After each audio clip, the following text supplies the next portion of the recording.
I transmigrated into a wish fulfillment web novel to become the ultimate, most overpowered villain. Not only does my family possess a million-year-old business empire, but I also have 5 fiercely protective, insanely powerful older sisters. Yet somehow, the original owner of this body was an absolute loser. A massive simp who only knew how to worship the ground the female lead walked on. Who would have thought that after 3 years of ultimate simping, it only took the female lead 2.5 minutes to get cozy with the protagonist? In the original plot, she was led straight to a hotel by him, giving up her first time just like that. Afterward, she even had the audacity to publicly declare that I couldn't give her what she truly wanted. The absolute nerve. Standing on the campus stadium right now, having just sorted through these newfound memories, my brain basically short-circuited. My family is the #1 powerhouse in the Dragon Nation. Plus, I have 5 ridiculously influential sisters who love their little brother to bits. I couldn't help but think to myself, bro, you have 5 gorgeous sisters at home, why the heck were you stuck in the mud over Lily Vance? Sure, she's pretty, but not ruin your life pretty. Besides,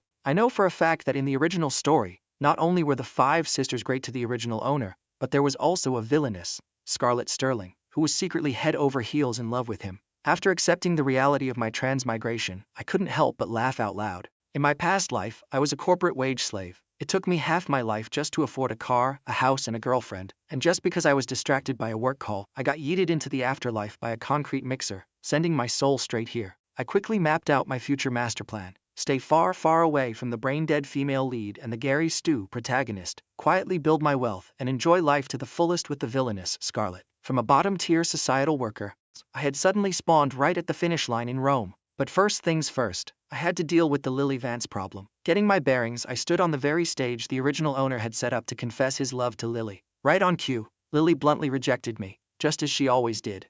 She hit me with the classic, "I don't want to date right now," told me to wait until she graduated college, and finished with the legendary combo, "Can we still be friends?" Hearing that, I scoffed internally. Friends? Yeah, right. A green tea pick-me girl who showed her true colors after knowing the protagonist for less than half a month. So I nodded and said, "Sure thing, Lily." She froze, clearly not expecting me to agree so easily. She almost jumped for joy, thinking she was finally free from my annoying confessions, but could still keep milking me for all my worth. But my next sentence made her completely freeze. But let's skip the friends part. Let's just be real and delete each other's contacts. The smile on Lily's face shattered. She never actually intended to cut ties with me. Deleting me from her contacts left her utterly speechless. Logically, she should have been thrilled. But no, she still expected me to pay her tuition and living expenses for her entire 4 years of college. She thought this was just another routine rejection. Little did she know her premium, long-term meal ticket was sprouting legs and running away. She panicked and blurted out, "No, that's not what I meant. We can still totally be friends." I gave her a cold, mocking smile, taking in her flustered state. "You might want that, but I don't. In the adult world, the absence of a clear yes is a hard no. Let's just leave it at this. From now on, we go our separate ways and mind our own business."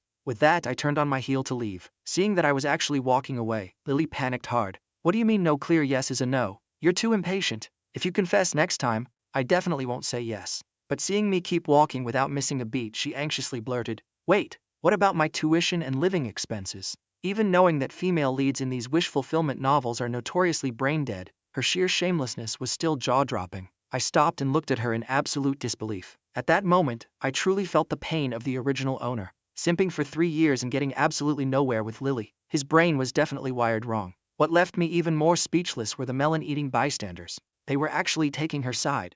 Some of them even muttered that even if we weren't friends, I should still pay her bills because we've known each other for 3 years and I shouldn't be so heartless. Hearing this absolute nonsense, my blood pressure spiked. Suddenly, Lily's best friend, Vanessa, stepped up. She was also a massive fangirl of the protagonist. She yelled at me, "What's your problem? Are you saying you're not paying Lily's tuition and living expenses anymore? You promised." My anger abruptly vanished, not because I wasn't mad, but because I had reached a level of zen-like fury.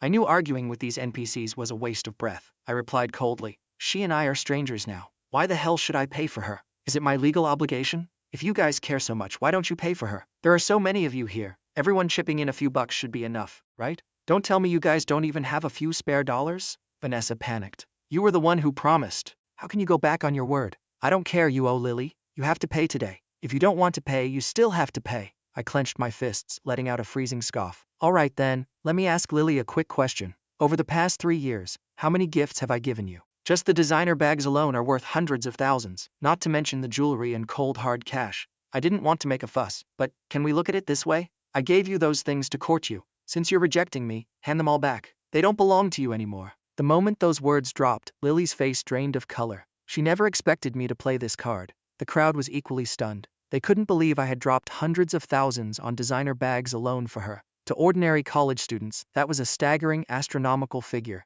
What shocked them even more was that Lily had accepted such insane gifts and still hadn't agreed to date me. The crowd that was defending her a second ago went dead silent. Lily stammered, claiming she had sold all the gifts to pay off her family's debts. But Vanessa couldn't hold back and shrieked, "What do you mean? You gave away those gifts and now you want them back? Didn't you beg Lily to take them? Besides, what do you mean return them if she doesn't agree? Are you saying taking a gift means she has to accept your courtship? That's ridiculous. Even if you gave her millions, our Lily would take it all and still reject you. What are you gonna do about it?" Without a single second of hesitation, I raised my hand and slapped Vanessa right across the face. Smack! The noisy crowd instantly fell into a pin-drop silence. Lily jumped back in shock, unable to believe I actually got physical. Vanessa, tearing up from the sting, screamed furiously, "Tristan Locke, I am not done with you. You just wait." I looked at Vanessa and sneered, "Make me regret it." "Vanessa, have you forgotten who I am? My dad is a major shareholder of this university. He donates a fortune here every year. Even the principal has to treat me with respect. I'd love to see how you make me regret it."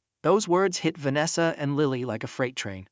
Vanessa was struck dumb, her aggressive aura instantly deflating. She was starting to realize that picking a fight with me was a terrible idea. I continued my icy monologue. "Vanessa, your family runs a breakfast shop, right? Starting tomorrow, I'll have people stand right outside your door. For every customer that walks up, I'll pay them double to go buy their breakfast from the shop next door. Let's see how long your little family business survives with zero income." The crowd gasped. The sheer flex of wealth was terrifyingly awesome. Some people were already doing the math, thinking about walking a few extra steps to Vanessa's shop just to get paid to eat breakfast elsewhere. Free food and cash? Sign me up. Vanessa's face went through 50 shades of pale. She hadn't realized the situation was this critical. If I actually did that, her family's shop wouldn't last a month. Realizing this, pure panic set in. Her anger over the slap vanished into thin air. She begged hastily, "Okay, I was wrong. Please don't do that. I'll do whatever you want. Just don't touch my parents' breakfast shop. I'll even kneel and beg you." At the end of the day, Vanessa was just an ordinary NPC who was used to bullying the old me. She had completely forgotten my status as a mega-rich heir.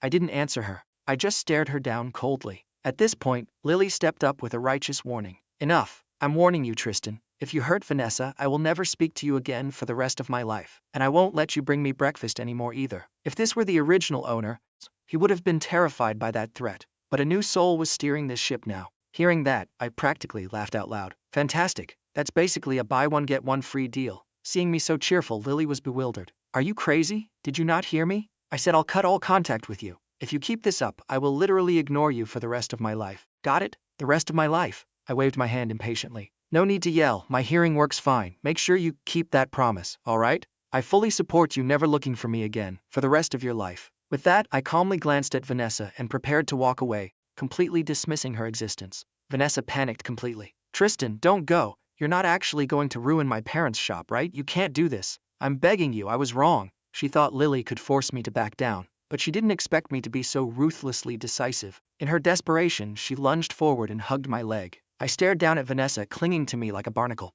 "Get your filthy hands off me." Vanessa stubbornly refused. "No, I won't let go unless you promise not to touch my shop." Right on cue, the novel's protagonist Damien Stone parted the crowd and made his grand entrance. Seeing him, Lily and Vanessa's eyes lit up like Christmas trees. Vanessa immediately let go of my leg and ran over to Damien. Damien offered Vanessa a confident main character smile. "Don't be afraid. Let him throw his tantrum. I'll handle this matter to the very end." Just one simple sentence, and Vanessa felt like she had found her savior.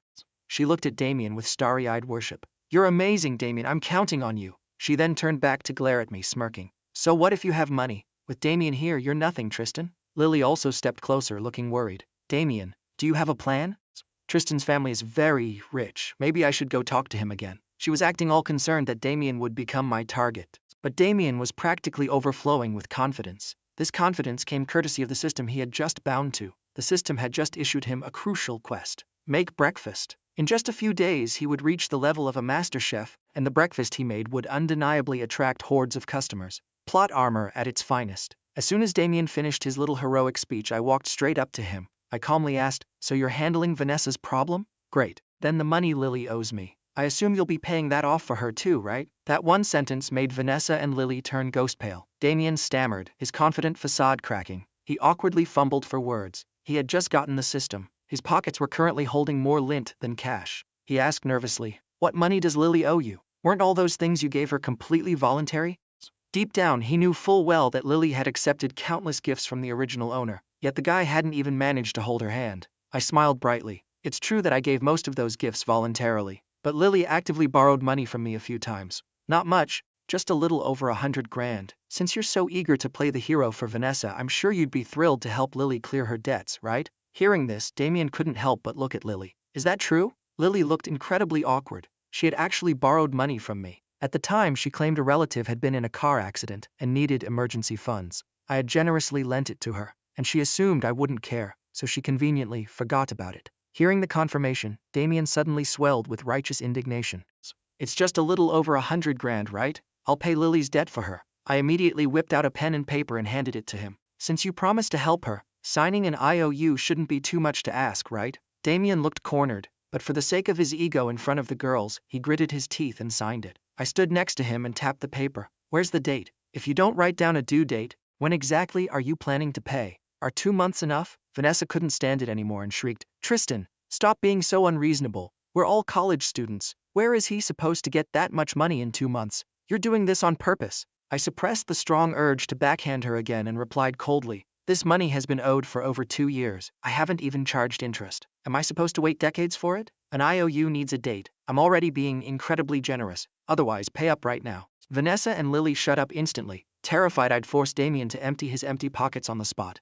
Damien, placing his blind faith in his system, declared, fine, 2 months it is. After Damien signed the IOU, I turned and left. Sticking around these people was actively lowering my IQ. Seeing me leave, Damien let out a sigh of relief. He had originally planned to throw out some sarcastic taunts to provoke me into attacking him, but he didn't expect me to be so chillingly rational. Lily couldn't help but say, Damien, you shouldn't have to work so hard. Let me go talk to Tristan and tell him to write off that 100 grand. Then you won't have to pay. Damien immediately stopped her. No need. Don't worry, Lily, I'll take care of it. As the protagonist, his fragile male ego couldn't accept the woman he liked being entangled with a villain like me. Seeing he was getting upset, Lily nodded obediently. Okay, I trust you. I'll listen to whatever you say, Damien. Her cute, submissive act completely hooked Damien. If I had been there to see it, my eyes would have rolled so hard I'd be checking out my own brain. Soon enough, the news of my breakup with Lily spread like wildfire across the university. Everyone was gossiping that Lily must be regretting it big time, since she had clearly wanted to keep me around as a permanent VIP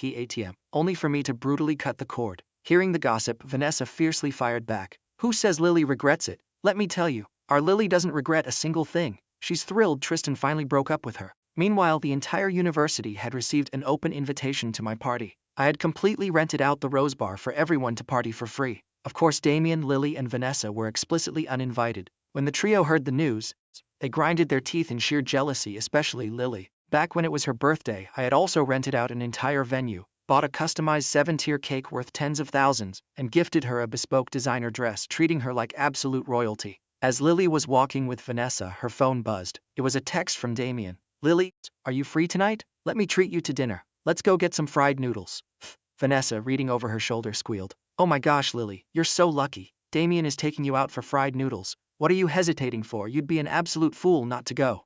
Lily reluctantly agreed, but deep down her heart was wavering, especially when Vanessa insisted on tagging along as a third wheel, making her incredibly annoyed. Vanessa claimed she wanted to ask Damien about her family's breakfast shop situation, but since Lily liked Damien, she didn't exactly want to hand-deliver herself a green hat, get cheated on. Perhaps influenced by my recent actions, Lily was starting to find Vanessa seriously grating. She thought to herself, why are you even coming? Aren't you supposed to be my best friend? Are you trying to be a giant light bulb? But for the sake of friendship, and since she and Damien weren't officially a couple yet, Lily swallowed her annoyance and kept quiet. Meanwhile, at the Rose Bar, I was chilling quietly in the VIP center booth, watching everyone go wild.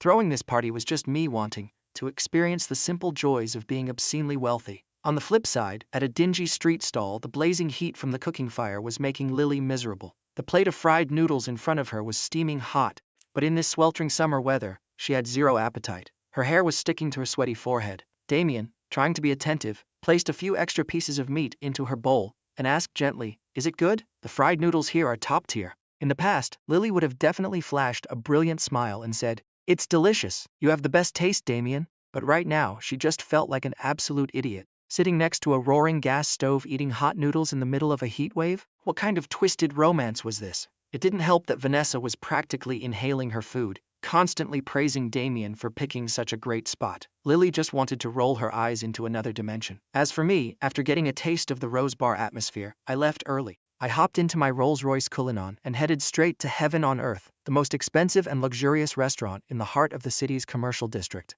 Average price, per head, tens of thousands. As my Cullinan glided past, pedestrians couldn't help but stop and stare in awe. Sitting at the dingy street stall, Lily instantly recognized the Rolls-Royce she used to ride in all the time. A wave of indescribable bitter emotion washed over her. Damien followed her gaze and immediately knew the person in the car was me, but I was entirely oblivious to them. The car drove smoothly into the VIP underground parking of the restaurant. If Lily hadn't seen it, she might have been fine, but after seeing it, the plate of cheap noodles in front of her tasted like absolute cardboard. Noticing her depressed expression, Damien stood up and dramatically dragged Lily and Vanessa toward Heaven on Earth to prove a point. While cruising along, I suddenly recalled a plot point from the original novel. Damien's first major rise to power was thanks to a system quest. He was tasked with buying a rundown, abandoned building in a remote area. Because it was so dilapidated and far away, it only cost a few $100,000. But a few months later, that exact area was rezoned into a premium school district. The value skyrocketed from a few $100,000 to over $2 million. Damien sold it and instantly made his first massive fortune. But now that I knew the script, there was no way I was letting that happen. I was going to buy that rundown building before he even got the chance. And not just that building, I was going to buy up all the surrounding properties that were up for sale. If we're going to play this game, I'm playing for keeps. I'm going to blockade every single path the protagonist has. Just picturing Damien clutching his measly few $100,000, running to complete his system quest, only to find he couldn't afford a single brick. Pure comedy gold. However, that wasn't an immediate priority. Getting a second chance at life with this dream-tier background meant I had to enjoy it first. Eating's expensive food wasn't enough. I was going on a shopping spree. My inner shopaholic had been screaming to get out. Before, when watching movies or reading, I always dreamed of walking into a luxury boutique and just pointing at things, saying, "I'll take it all." In my past life, buying something for a few bucks at the grocery store required mental calculus to ensure I wouldn't starve by the end of the month. But now, I could swipe the card until it smoked. I had hundreds of thousands in my pocket money account alone. Even if I blew it all, who cares? I just asked my family for more. According to the original plot, the MC's family was insanely wealthy, but to pursue Lily, the original owner constantly rejected money from his family. He even fought with his parents, leaving them baffled as to why their idiot son insisted on earning his own pennies when his allowance was basically a small nation's GDP. The reason? Lily once mentioned she liked men who were self-reliant, and that building a career from scratch was the true mark of a man. So, a literal billionaire heir went to work part-time handing out flyers, all to make Lily view him differently. The result? Absolutely zero progress. Realizing this level of stupidity, I immediately decided to go home and reconcile with my family. But before heading back, I needed to buy them gifts. So I took my boys, Bruno and Tyson, and headed straight to the luxury boutiques. Halfway there, I turned my head and surprisingly spotted Damien, Lily, and Vanessa standing outside a street stall across the road. Watching them eat their cheap food, I chuckled, ignored them, and kept walking. But those three were definitely not calm. Damien tried to maintain his stoic, cool guy facade, preparing for a confrontation. Vanessa was muttering curses under her breath, but Lily felt a sharp pang of loss. She thought, why didn't Tristan come over when he saw me? Shouldn't he be jealous? Shouldn't he at least march over and demand to take me home? Ignoring me like this is too much. I'm definitely never speaking to him again. Lily felt incredibly aggrieved. Tristan had never treated her this way before. Deep down, she knew that if I had come over to take her away, she would have still chosen to stay with Damien just to prove a point. But at least having me fight for her would have satisfied her vanity. Being completely ignored stung her pride. Furthermore, she honestly missed riding in my Rolls-Royce. Why did she give up a luxury car with AC and gourmet food to sweat over a street stall with Damien? Was she an idiot for choosing the hardcore survival route when she could have been living on easy mode? She consoled herself with the thought that Damien will definitely be rich and successful one day. It balanced her out a little, but the bitter taste remained. What shocked Damien and Lily even more was that I wasn't flanked by girls from the club. My companions were just my two bodyguards. This completely scrambled Lily's brain. How is that possible? A rich heir like him, and he isn't surrounded by beauties. She always had a biased, stereotypical view of my rich boy identity, a classic trait of a novel's female lead. But while she was wallowing in self-pity, I was living my best life. At the luxury mall, under the adoring gazes of the sales associates, I waved my hand and bought a mountain of designer bags. Handing them off to Bruno and Tyson was a flex. The staff knew exactly how terrifyingly rich my family was. Even though they had seen wealthy clients, rarely did anyone shop with my level of zero hesitation apathy. A handsome young heir buying Birkins like they were cabbages? They practically fell over themselves, using their sweetest voices to introduce products. Some even tried to slip me their numbers. I rejected them all. Leaving the mall loaded with bags, I remembered I couldn't forget my sisters, so off to more boutiques I went. Walking past a toy store, I noticed the toys in this world were completely foreign to me,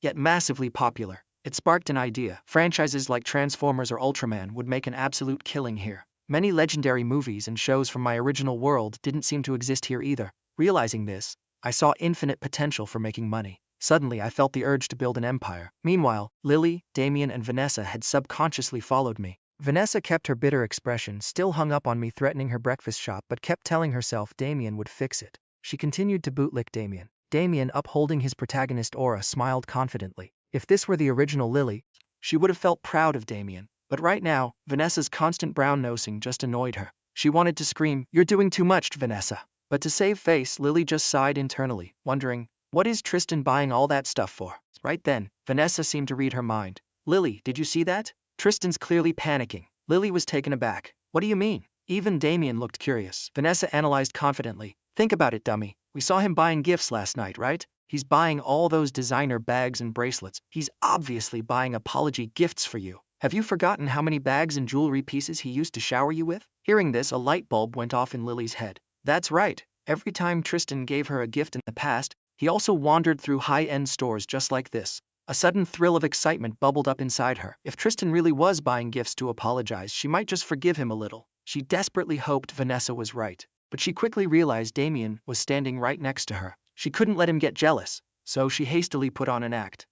Even if he wants to apologize with gifts, I won't accept them. He went too far with my best friend and made Damien owe him money. I will absolutely not forgive him. She tilted her chin up arrogantly. Vanessa was thrilled. She raised her drink. "Haha, that's my bestie. Cheers." Damien felt a rush of immense satisfaction. As long as the woman beside him was obedient and loyal, his ego was stroked. At the same time, he silently vowed, "Tristan Locke, what you did to me today I will repay tenfold." Damien had fully marked me as his nemesis. He firmly believed I couldn't actually let Lily go. To better protect Lily, Damien resolved to work harder. For the next few days he would go to Vanessa's breakfast shop to learn the ropes and complete his first system quest. He knew this was step one to his empire. With a system, failing was impossible. A cheat code user losing? Nonsense. Damien was overflowing with confidence. Back to me. After shopping till I dropped Bruno, Tyson, and I hopped into the Rolls-Royce and headed home. This scene was witnessed by the trio. Vanessa scoffed disdainfully. Lily, however, was dumbfounded. Tristan bought all that stuff, but didn't even look at me once. He just left? Why isn't it playing out like Vanessa said? If those gifts weren't for me, then who are they for?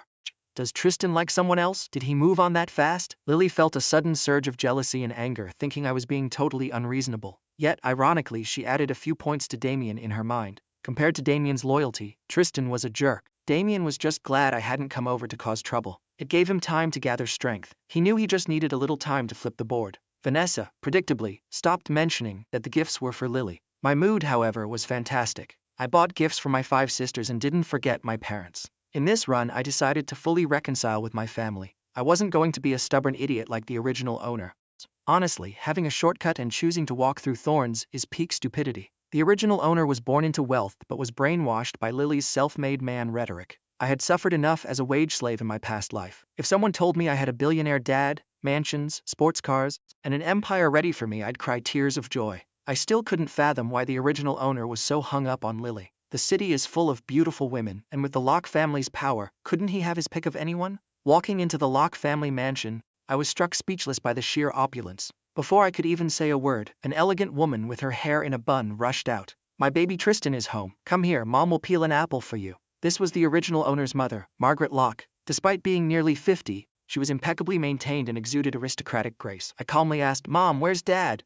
"Your father is in his study," Margaret replied. I headed straight for Theodore Locke's study. Pushing the door open, he looked exactly as described in the book. Slightly graying hair, sharply dressed, reading a newspaper. I spoke casually. "Dad, I need some pocket money." Theodore froze, lowering his newspaper to stare at me in shock. "Son, didn't you say you didn't want our money? Are you in trouble? Wait, is this money for that Lily Vance girl?" Theodore harbored absolutely zero affection for Lily. I immediately denied it. "No, I'm done pursuing Lily Vance." Theodore was stunned. Margaret, who had just walked in holding an apple, dropped it in pure shock. She rushed forward. "Tristan, are you telling the truth?" I nodded calmly. "Yes, Mom, 100% truth." After securing the bag from my parents, I headed out. I knew exactly what was coming next. Damien was heading to Vanessa's shop to complete his quest and make his first pot of gold. Obviously, I wasn't going to let him succeed. I dispatched Bruno and Tyson to handle it. Right now, the most important woman to me was Scarlett Sterling. The next mornings, Scarlett heard the news that I had broken up with Lily. She lay slumped on her desk, resting her face on her arms,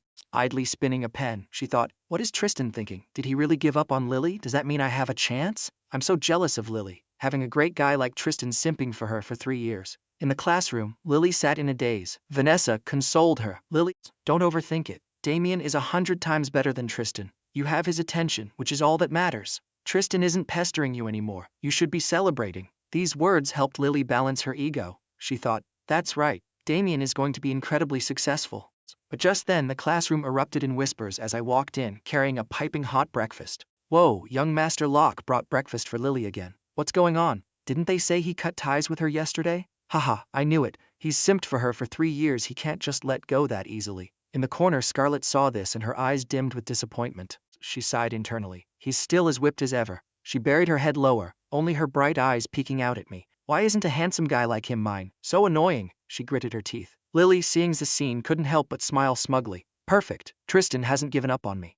She almost stood up to take the breakfast from me, but rethinking it, she restrained herself, sitting up perfectly straight, eagerly waiting for me to bring it over. She decided not to be cold this time. She would give me a sweet smile to say thank you. Vanessa looked amused, while the rest of the class watched silently, waiting for the drama. As I walked past Lily, her lips parted slightly, the thank you right on the tip of her tongue. But I didn't stop. I walked right past her. The entire class froze. They watched as I walked straight to the back row, right up to Scarlett. Under her utterly shocked gaze, I held out the food. Scarlett, I bought you breakfast. Eat it while it's hot. Scarlett's heart hammered in her chest. She stared blankly, unable to believe this was real. The crowd around us bugged their eyes out, utterly shocked by the plot twist. As for Lily, her brain basically imploded. Her shock vastly outweighed Scarlett's. Tristan is giving breakfast to another woman? A wave of intense grievance hit her. That breakfast was supposed to be hers. Her mind flashed back to the countless times I had brought her breakfast, something she had always taken for granted, and eventually found annoying. My constant presence used to irritate her, but now that I stopped, she couldn't stand it. You said you'd love me forever, and now you abandon me. How can you be so cruel? Lily felt increasingly wronged, tears welling up in her eyes as she watched me stand in front of Scarlett. Her Delulu brain automatically painted us as a sickeningly sweet couple. Unable to take it, she almost leaped out of her seat to confront us. Meanwhile, Scarlett's face was as red as a ripe tomato. Her big eyes stared in awe at the man she had secretly loved for 3 years. She still couldn't believe this sweet breakfast was actually for her. Tristan, is this really for me? She asked cautiously. I set the food down and took the seat next to her. That simple action sent Scarlett's heart into overdrive. It felt like it was going to burst out of her chest. I am the eldest daughter of the Sterling family, she reminded herself, desperately trying to maintain her cool. But the pure joy and sweetness almost made her lose control. It took her a long moment to accept reality. The happiness came too suddenly. Did Tristan reject Lily because of me? Scarlett's imagination ran wild, but she quickly grounded herself, knowing how hopelessly devoted I used to be. There's no way he's over her that fast. She practically whispered, thank you, Tristan. If Scarlett's gang of elite socialite friends saw this, their jaws would have hit the floor. Scarlett was famously fierce and independent. One glare from her was usually enough to send chills down anyone's spine. With her fiery red hair and flawless makeup, she exuded total queen energy. But in front of me, she was as docile as a kitten. Scarlett didn't say anything else. Her mind was blank. She just mechanically picked up the pork bun and soy milk I bought. Normally, she'd complain about street food being too greasy, but today it tasted like Michelin star cuisine. Plus, she hadn't eaten breakfast, so it didn't just fill her stomach, it filled her heart. Watching Scarlett act so adorably, I felt equally hyped. I really wanted to scream at the original owner. You had this edgy, adorable girl right here, and you ignored her to simp for Lily? Are you blind? I tilted my head, watching her. She kept her head down, quietly nibbling the bun. Her red hair fell over her shoulders, her big eyes darting around nervously. Sensing my gaze, she blushed even harder, panicking and refusing to make eye contact. We sat in this cute little standoff until she couldn't take it anymore. She peeked at me, asking softly, what is it, Tristan? Right now, she showed zero traits of a villainess. She was just a super cute girl in love. I flashed a bright smile. Nothing. Just thinking you look really cute when you eat. Instantly, Scarlett went full Hinata from Naruto. Her face was so red it practically steamed. She didn't argue, just buried her face and kept attacking her bun. The rest of the class was still processing the morning's intense soap opera. Lily bit her lip, looking utterly miserable. The breakfast was quickly demolished. Scarlett quietly sipped her soy milk. I didn't say much else either. No matter how much Lily sulked, there was nothing she could do. The morning classes flew by, but Scarlett didn't absorb a single word. She was too busy debating whether she should ask me out. My actions today had completely shaken her, but she hesitated, unsure if I was truly over Lily. She feared that if I was just using her to make Lily jealous, she'd end up looking like a clown. That thought made her pout, sitting alone in a daze, looking incredibly squishable. On the flip side, Lily's mind was a chaotic mess. Has Tristan really stopped pursuing me? She refused to accept it. Vanessa chimed in again. Lily, stop worrying. I bet Tristan is just faking it. Faking what? Lily played the innocent White Lotus perfectly. Vanessa analyzed it like a pro. Think about it. We saw him buying gifts last night, right? And today he's deliberately ignoring you to give breakfast to that Scarlet girl. Since when is he close to Scarlet? He's obviously trying to make you jealous. Vanessa's logic hit Lily like a revelation. She's right. He simped for me for 3 years. He can't just drop it overnight. He's definitely throwing a tantrum. So you mean he's going to keep pursuing me? Lily's face lit up. Duh, Vanessa replied. He was your lapdog for 3 years. He wouldn't quit for no reason. Don't worry, Lily. Besides, you have Damien now. Even if Tristan stops chasing you, who cares? Lily's smile faltered slightly. Damien. She pondered for a second and decided Damien was still the better bet. She kept daydreaming, but couldn't resist looking back at me. Seeing me chatting and laughing with Scarlett made her blood boil. Jerk! Trying to make me jealous by flirting with another girl. She felt wronged all over again. I sat next to Scarlett, smiling. Scarlett, are you free tonight? Let me take you out to dinner. Scarlett blinked. Dinner? Why the sudden invite? She still hadn't caught on. I have some assignments I don't understand, hoping you could tutor me. Are you free? I made up a smooth excuse. Scarlett thought for a second. Oh, I see, I'm free. But if we're eating out, it's my treat. You bought me breakfast today, after all. Thanks, Tristan. I'm really happy. I pressed on. It's fine. Aside from studying, I actually have some business I want to discuss with you. That evening, at the elite Divine Zenith restaurant, Scarlett and I sat in a private dining room. I planned to bring her along on my rocket ship to wealth. Scarlett, I have insider info. I started. A plot of land in Cloud City is about to be rezoned into a premium school district. I want to invite you to co-invest. Interested? Scarlett looked stunned, then answered slowly. Really, Tristan? How much do you need me to invest? Her lack of hesitation shocked me. Haha, I'm planning to drop 10 million. How much can you chip in? Scarlett didn't even blink. If the intel is from you, I'll dump my entire allowance into it. 50 million. I'll transfer it all to you. You handle the operations, I trust you. Hearing she had 50 million lying around in pocket money, I had to take a moment. Recalling the original owner's actions, I couldn't help but roast him in my head. Tristan, you absolute clown. You had this flawless queen ready to back you up, and you ignored her for Lily? A rich heiress isn't appealing enough for you. Having her by your side literally skips 30 years of grinding. Looking at her sweet smile, I asked seriously, Scarlett, you trust me that much? She laughed. Of course, even if we lose it all, it doesn't matter. If you need more, just tell me. I'll get it from my family. That's enough, I said quickly. Thank you, Scarlett. I promise we're going to make a massive killing on this. As we got friendlier, Scarlett relaxed completely. Tristan, don't worry. If anyone bullies you from now on, just come to me. I'll handle them for you. I'm not someone to be messed with. Or better yet, be my underling. This dinner was the most satisfying meal I'd had in a long time.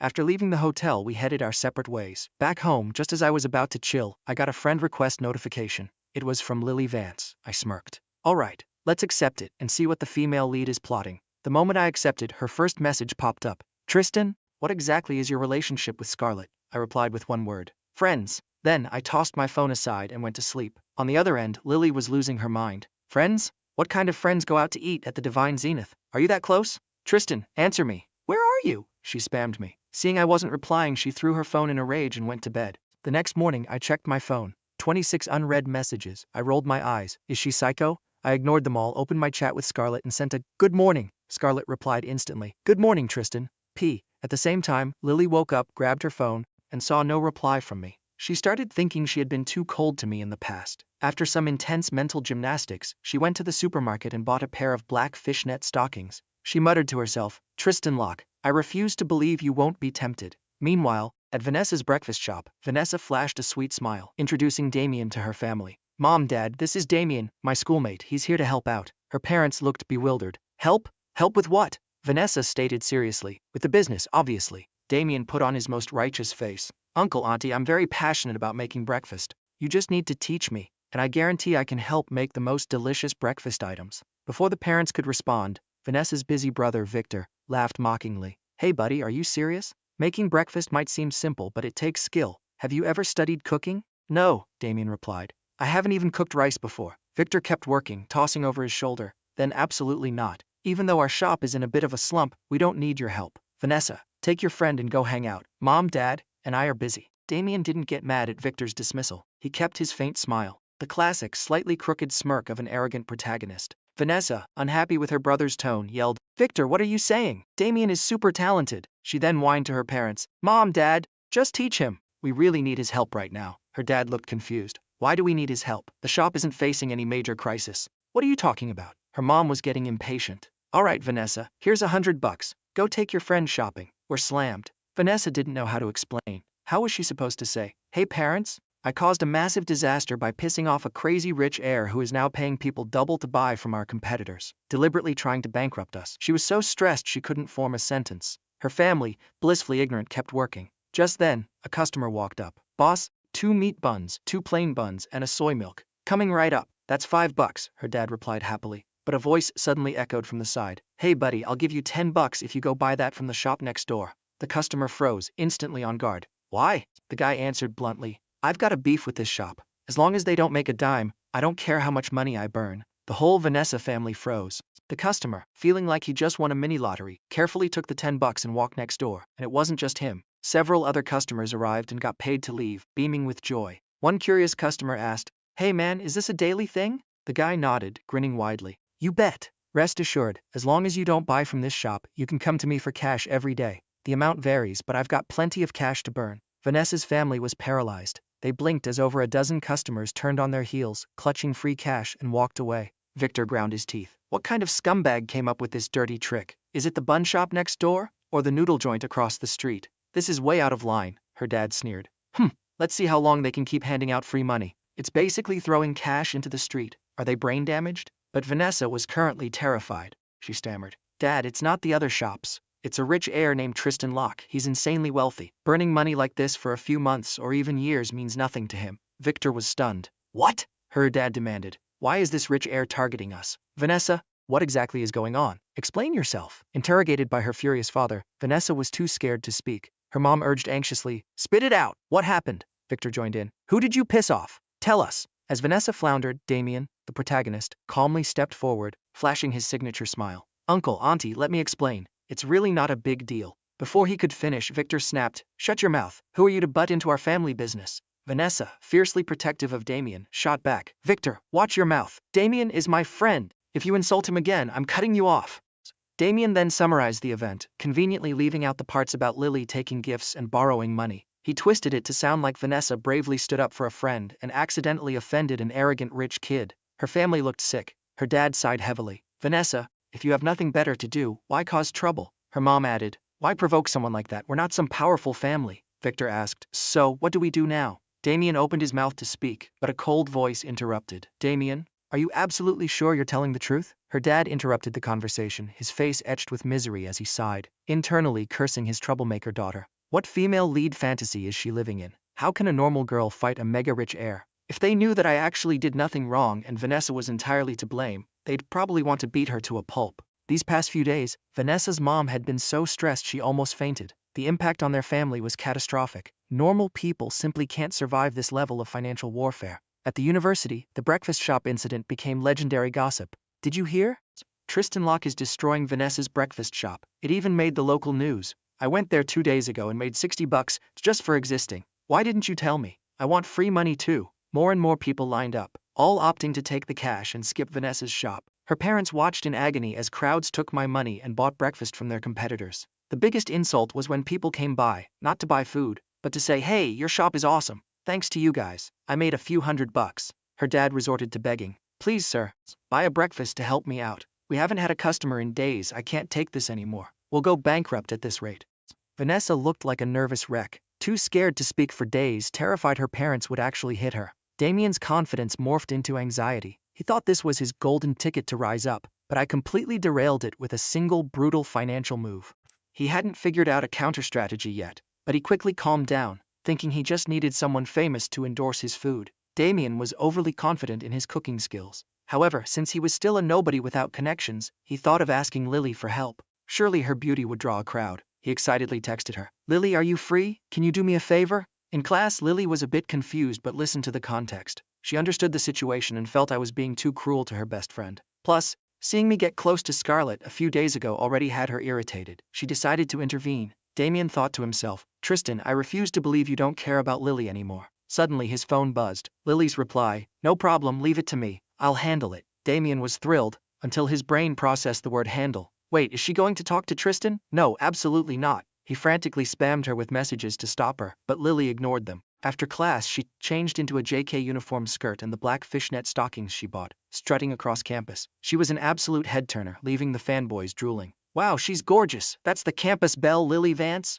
Tristan gave up on her. His loss. Hearing the praise, Lily felt smug.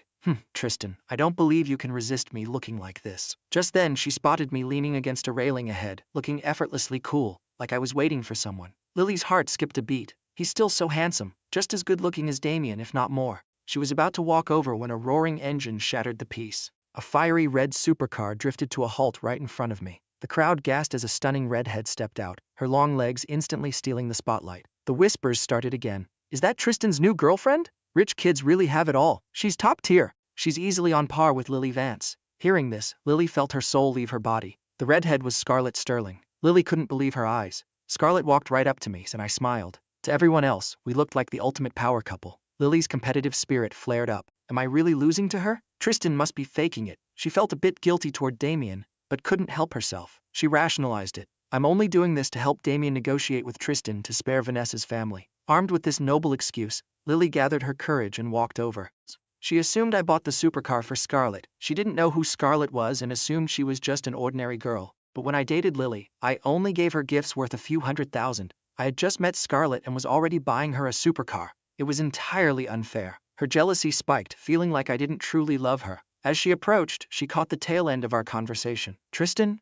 I transferred the money. Looking forward to the good news, Scarlett said. If you need more, just say the word. No problem, Scarlett, I replied smoothly. Stick with me and I'll make you filthy rich. Scarlett smirked playfully. Hey, you're my underling. Call me boss, I chuckled. Yes, boss Scarlett. At that moment, I noticed Lily standing behind Scarlett, looking like a picturesque scene. I had to admit, Lily was top tier. Black fishnets, long legs, a pure face combined with a short JK skirt. She was a lethal combination of innocent and seductive. Her pitiful expression was enough to drive most men crazy. But I felt absolutely nothing. Because Scarlett, standing right in front of me, wasn't losing to her by a single point. Noticing my gaze, Scarlett turned around. The two women locked eyes. Lily flinched slightly, but stood her ground. Tristan, I need to talk to you. Can we step aside? She didn't understand our talk about money and didn't realize Scarlett was a wealthy heiress. She just wanted to fix Damien's problem. I replied coldly. Whatever you have to say it here. Lily hesitated, glancing at Scarlett. Scarlett glared back coldly. This girl is giving me hostile vibes. She definitely likes Tristan.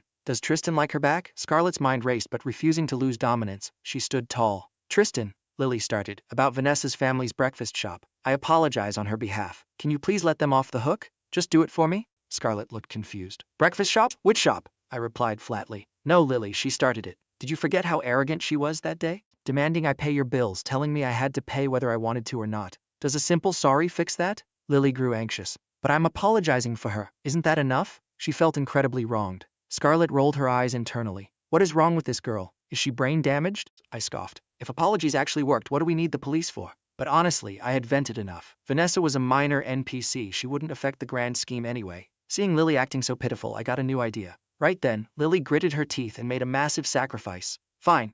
Tristan, I agree to date you. Is that enough? She spoke loudly. The crowd heard her and gasped in collective shock. The gossips went wild. But I just smiled and calmly replied, no, why would I want to date you? I'm not interested. Go find someone else. The crowd was floored. Lily couldn't believe her own ears. When she finally processed it, she stared in horror. Tristan, you're rejecting me. I stayed completely composed. Just because you agree to date me means I have to accept? What kind of logic is that? If you don't have anything actually important to say, stop bothering me. I'm busy talking to Scarlett. Lily stood frozen, utterly traumatized. She genuinely thought she was the only one in my heart, only to be brutally shot down. Tears welled up in her eyes. You liked me. I just said yes. How can you reject me? Before she could finish, Scarlett couldn't take the cringe anymore. She cut in coldly. Hey, Tristan told you not to bother us. Are you deaf? If you won't leave on your own, I don't mind helping you. Scarlett's ice-cold tone was a stark contrast to her obedient attitude with me. Lily looked at me helplessly, like a trapped animal. Tristan, she's threatening me. Say something. I looked at her blankly. Why are you still standing here?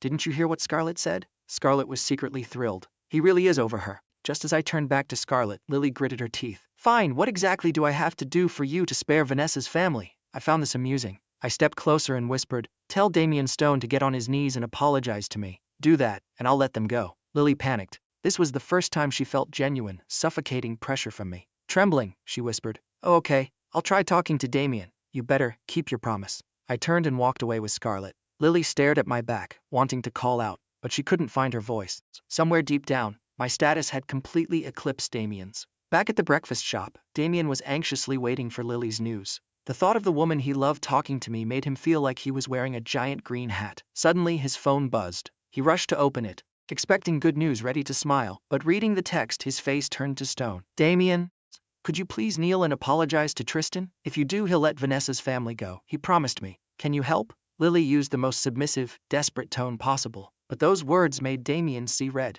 If Lily wasn't the one texting, he would have punched someone. "Make me, Damien Stone. Kneel. You have a death wish." Damien was furious, but as the righteous protagonist, blessed with a harem and endless plot armor, he couldn't blame Lily. He directed all his absolute hatred toward me. "That bastard Tristan, making my sweet Lily suffer like this. This isn't over. I'll get revenge for you, Lily." Damien gritted his teeth, hating that he was still weak. If he just had a little more time, I'd be nothing to him. He calmed himself and replied, "Lily, don't worry, I'll handle it. Kneeling to Tristan isn't my style. I have another way to help Vanessa's family. You just rest." That text snapped Lily back to reality.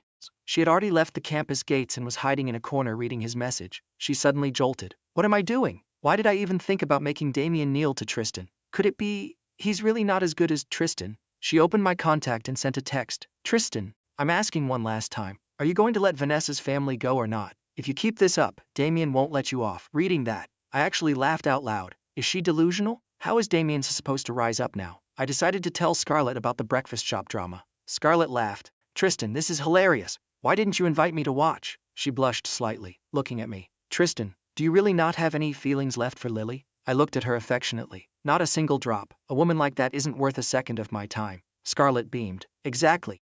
She doesn't deserve everything you did for her." I texted Lily back. "Sure thing, I'll be waiting for him." That text made Lily furious. She turned off her phone, grinding her teeth. "Just wait until Damien shines. Let's see how arrogant you are then." Before Lily came to find me, Scarlett had confirmed the 50 million was transferred. I was ecstatic. I decided to buy up real estate in Cloud City. Originally, I just wanted to buy the cheap stuff, but with 60 million total, I could do way more. Scarlett didn't even care if she lost it all, which made me appreciate her even more. Compared to Damien, who had a system, but was still struggling and stressing over pennies, I was playing on God mode. Lily, out of options, decided to help Damien herself. She went to Vanessa's shop to taste Damien's cooking. She forced a smile. "Wow, Damien, your food is amazing." Damien was hyped. "Lily, it's all up to you now. If you help promote it, we'll definitely overcome this." She nodded, confident her beauty would draw a massive crowd. But days passed and only a handful of customers showed up. Lily, Damien, and Vanessa's family were completely dumbfounded. Why? Because right next to my free money booth I had put up a new sign. "Lottery. Win 20x, 50x, or 100x the cash reward." Damien was paralyzed. Victor's jaw hit the floor. "100 times? I want to draw a ticket too." Vanessa's family was in despair. It was utterly ridiculous. 100 times meant someone could walk away with over $1,000. I was burning tens of thousands a day. They gave up. Vanessa's parents decided to move the shop elsewhere. They couldn't fight me. Vanessa had no choice but to bow her head and apologize. Her parents realized the terrifying reality of fighting a true billionaire heir, who casually drops tens of thousands a day just to bankrupt a tiny breakfast stall. It was absurd, but my actions left the family in absolute, terror-filled despair. As for Damien, being the protagonist, a few setbacks didn't ruin him. At least he completed the cooking quest and leveled up his skills. Right now, he just wanted to level up fast to crush me. "Tristan Locke, you just wait. I won't let this go." Damien sneered. 30 years east of the river, 30 years west. Never bully a poor youth. Right on cue, the system's voice echoed in his head. "Some main quest. Find Crystal Snow and develop an indie game with her. Reward $100,000 and master-level programming skills. Side quest. Pinch Crystal Snow's cheek. Reward, basic computer science knowledge. Side quest. Successfully date Crystal Snow. Reward $10,000. Side quest. Hug Crystal Snow for 10 plus seconds. Reward, basic writing skilled. Side quest. Confess to Crystal Snow at the right moment. Reward, upgraded drawing skilled. Side quest. Pool date with Crystal Snow. See her in a swimsuit. Reward, upgraded acting skills." Seeing this flood of quests, Damien smiled confidently. All his previous grievances vanished. Having a system was the ultimate peak. These quests were basically free money. Damien knew Crystal Snow. They had geeked out over coding before, and he had helped chase away a bully for her. They had a solid bond. He figured these quests would be a breeze. Imagining working closely with the cute Crystal, he got incredibly excited. Once this game blows up, I'll flip the script entirely. Tristan, just wait. I'll crush you under my heel and make you beg Lily for mercy. Damien felt totally justified. Getting cozy with Crystal wasn't wrong. He never considered it might hurt Lily. He assumed Lily would just understand. As for Vanessa's apology, I didn't care at all. Vanessa was in tears. Tristan, I'm sorry, I was wrong, please forgive me. I was completely out of line. I coldly reminded her. Too late for sorry. Do I look like I have time to play games with you? In absolute despair, Vanessa did something that genuinely shocked me. She started unbuttoning her shirt. I jumped back. What the hell are you doing?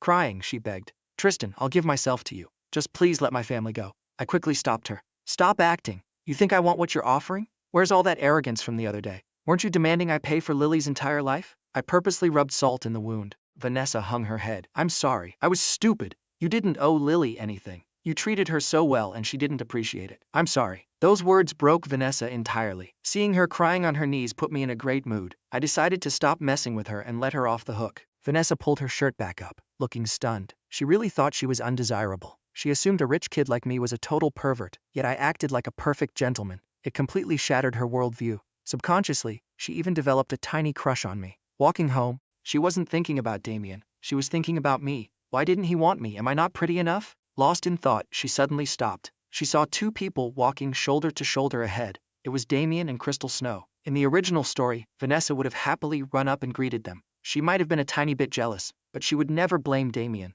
But now, she felt disgusted. He's on a date with another girl? Doesn't he like Lily? Vanessa's worldview crumbled again. Suddenly, a pleasant voice echoed behind her. Vanessa, wasn't Damien your shining knight? Even seeing him with another girl, you just think he's too excellent, right?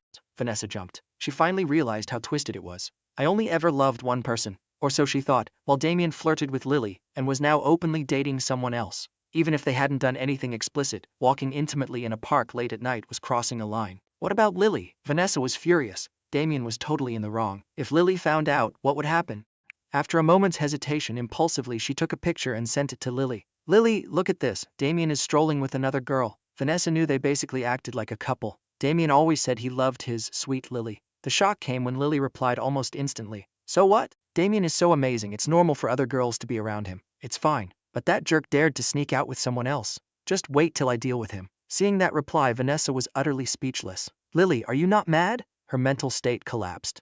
All her goodwill toward Damien vanished. She had fought her family for him, fought me for Lily, ruining her own life. Now she didn't know what to do. Ultimately, Vanessa was just a minor side character. When Lily got bullied, Damien would play the hero. But Vanessa was just a stepping stone for his quests. Once he failed to use her shop, he instantly dropped her and moved on to Crystal Snow. Crystal, meanwhile, was drowning in Damien's gentle act, finding him incredibly charming. In the half-month they knew each other, she found him responsible, smart, and radiant. She wanted to be closer. Importantly, he hadn't tried anything sketchy yet, which made her want to drop hints. In the park, Damien suggested making a game together. Crystal's eyes lit up. Really, Damien? You want to make a game with me? That's exactly what I wanted, Damien boasted. With your help, we'll make a national hit, maybe even go global. Thanks to the system, he was fearless. Crystal, oblivious to his cheat code, trusted him implicitly. I believe in you, Damien. While Damien and Crystal were hitting it off, my life was much more peaceful. According to the plot, I should have been texting Lily to check on her. But ever since I stopped simping, my life was fantastic. I even traveled to Cloud City with Scarlett's 50 million, taking Bruno and Tyson to negotiate real estate. Friends knew I was the lock heir and fast-tracked everything, saving me a ton of hassles. Damien was supposed to buy that rundown building. He should have had the cash from saving Vanessa's shop and borrowing from the girls. But this time, he got nothing from Vanessa, and Lily had asked him for money, which I flatly refused to give her. Damien was broke, plus, he still owed me 100 grand. If he didn't pay up, he couldn't buy the property anyway. He had to pivot to Crystal to get the system rewards, or he wouldn't even be able to pay off his debt. When buying the main building, I conveniently bought all the cheap surrounding houses too. Total cost, over 30 million. Once done, I headed back to the Lock Mansion. Theodore and Margaret were ecstatic when they heard Scarlett invested 50 million in me. That night, Scarlett and I had dinner at the Divine Zenith. I told her all about the real estate sweep. Scarlett listened, mesmerized. Finally, I joked, Sister Scarlett, aren't you afraid I messed up and your money evaporated? I upgraded her status to sister to secure that sweet, villainous protection. Scarlett laughed heartily. No way, you're my underling. What's there to fear? If you lose it all, just tell me. I'll get more. She raised her wine glass, her radiant smile stunning me. I didn't hide my next move. Sister Scarlett, I'm eyeing the Mirage Bar next. I plan to buy it. In the original plot, Damien rented this bar because the owner, Morgana, took a liking to him. Morgana wasn't a main female lead, just another one of Damien's simps. She was an over 30, perpetually single, fierce boss lady who had zero interest in men. But when Damien beat up some thugs harassing her, she fell for him in days. I remembered thinking that plot point was ridiculous. Single for decades,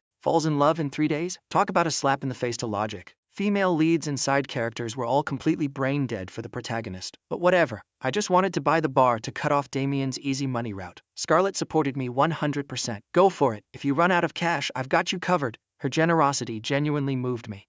Sister Scarlett, you are the best. After dinner, I acted the perfect gentleman and took Scarlett home. Meanwhile, Damien was quietly building his empire with Crystal, totally forgetting Lily. Lily, on the other hand, thought it was normal for Damien to have girls around him, but still told herself to work harder to keep him. I honestly admired her ability to get cheated on and stay perfectly serene. What surprised me was that Lily still hadn't woken up from her delusion that she could control me. A few days prior, Lily treated her roommates to a meal but over-ordered, racking up a $700–800 bill. One clueless roommate ordered expensive seafood. Lily was too embarrassed to stop her but panicked when the bill arrived. A roommate suggested, "Lily, just call Tristan. Doesn't he always pay for you?" Lily had a light bulb moment. Sure, things were rocky, but a few $100 wouldn't be a big deal to me. She grew confident, thinking this was the perfect excuse for me to apologize. She texted, "Tristan, I treated my roommates but didn't bring enough money. Can you cover it? It's just a few $100. I was chilling when I saw it. I stared at the screen. You treat your friends and don't have money,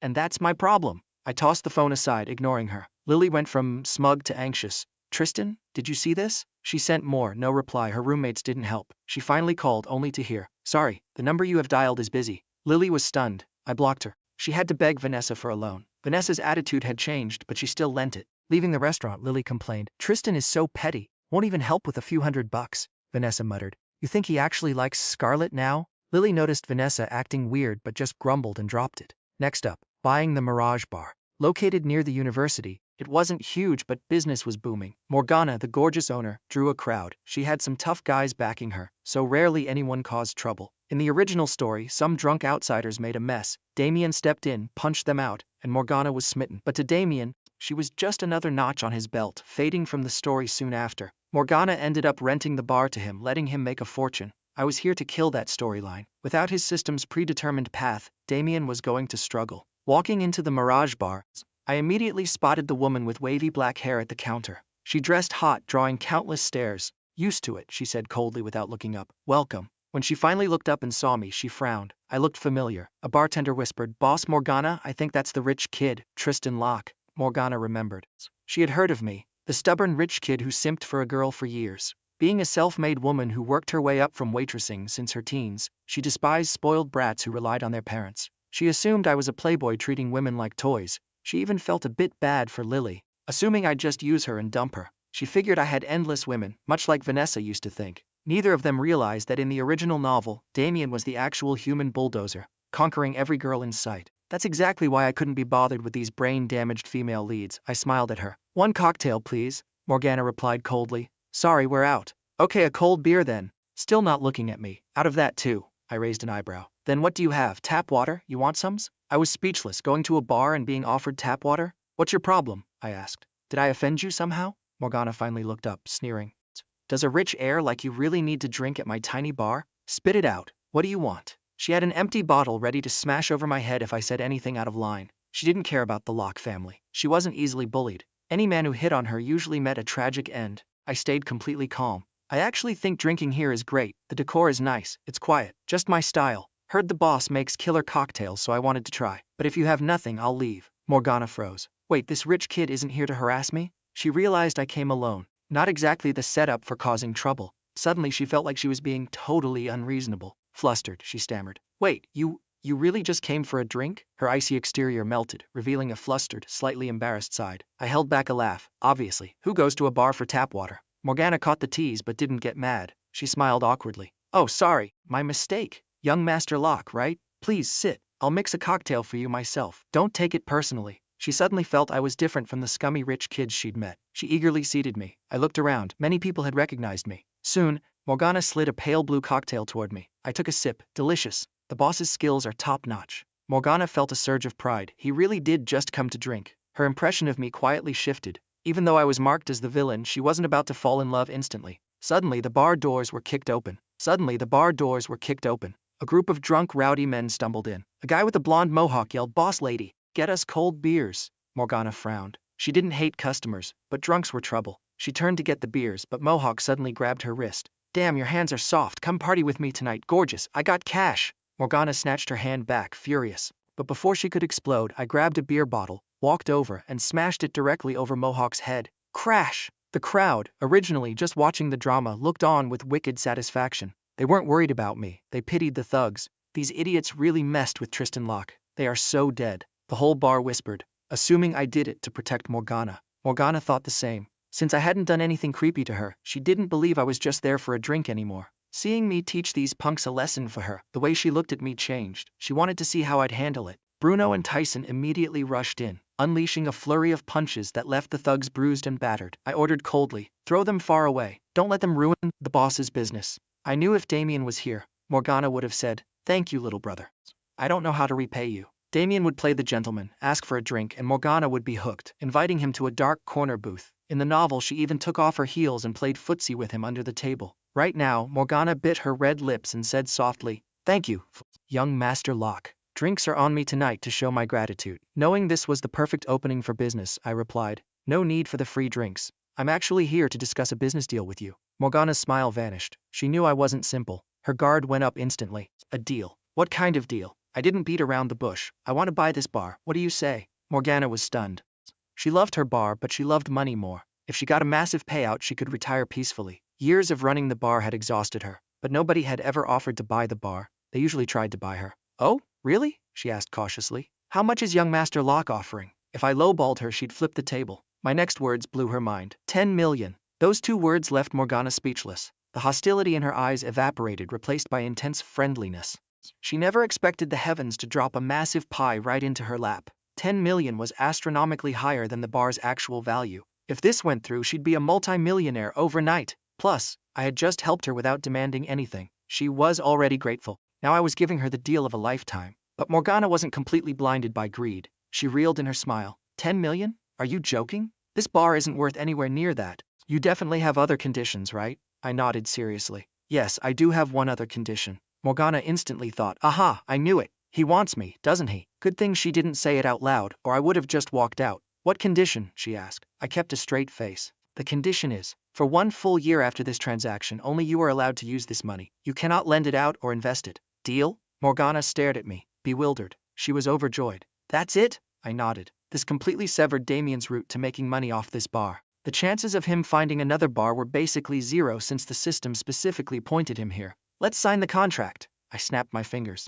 Bruno and Tyson walked in, handing Morgana the papers. She read through them in disbelief. The only weird clause was the no lending investing rule. Morgana was single and barely had enough money to spend on herself anyway. She wasn't going to lend it out. After a year, the money was fully hers. If she breached the contract, she'd have to pay me 5x back. Morgana signed it immediately. I smiled, satisfied. Pleasure doing business with you, Miss Morgana. The funds will be transferred soon. Please arrange the handover of the bar. Morgana looked at me with deep emotion. She realized I wasn't repulsive at all. She even felt a flutter in her chest. As I turned to leave, she suddenly blurted out, "Young Master Locke, if you don't mind, let's grab a drink over in the corner booth." Her invitation was crystal clear. In the original story, that dark corner was where she and Damien sparked their romance. She was highly confident in her allure. Very few men could resist a mature, beautiful woman like her. But I replied, "No thanks, Miss Morgana. I have places to be." Morgana froze, completely stunned by the rejection.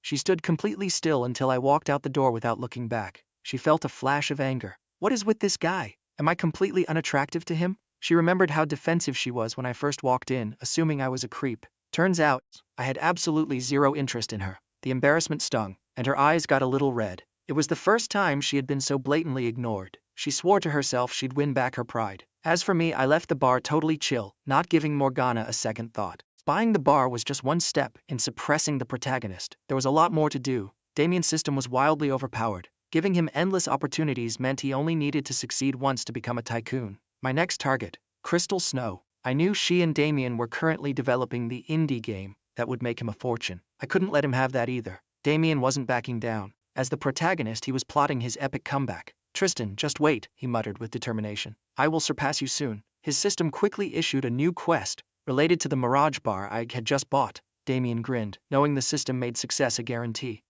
"I have a cheat code. How can you fight me?" After dropping Crystal home, he texted Lily. Lily, what are you up to? I miss you. Lily smiled when she saw it, but as she started typing she remembered the photo Vanessa sent, Damien strolling with another girl. She had told Vanessa it was fine, but reality was hitting her hard. He was just acting all cozy with someone else, so now he says he misses me. Is this the Damien I know? Why do I even like a guy like this? She felt a wave of disgust, realizing she shouldn't degrade herself. She closed her phone, refusing to reply. Instead, she thought of me. She felt a pang of regret. Why did I reject Tristan? I could be sitting in a Rolls-Royce living the dream, but instead I'm sweating over street food with Damien. Even if Damien got rich, he'd be surrounded by women. Why fight for a spot in a harem? Damien wasn't bothered by Lily's silence. He just wanted to finish the system quests with Crystal and head to the Mirage Bar. Meanwhile, news of me buying the Mirage Bar for 10 million spread across campus. People who were there recognized me. The juicy detail that I rejected a drink from the sexy owner reached Scarlett's ears. She walked up to me, smiling. Tristan, I heard you turned down a drink from a super hot bar owner.